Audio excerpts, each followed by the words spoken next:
Hello viewers, আজ আমি আপনাদেরকে নূতনত্ব ধরনের একটা ধূপদানি তৈরি করা দেখাচ্ছি। দেখুন কীভাবে সেই ধূপদানিটি তৈরি হচ্ছে।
দেখুন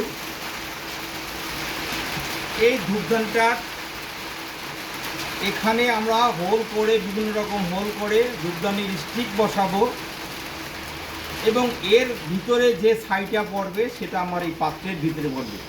এতে আপনাদের যেটা ডাস্ট হওয়ার ভয় থাকবে সেটা ঘরে সাধারণত হবে না, যার জন্য এই নূতনত্ব টেকনিকের উপরে আমার এই ধূপদানিটি তৈরি হলো।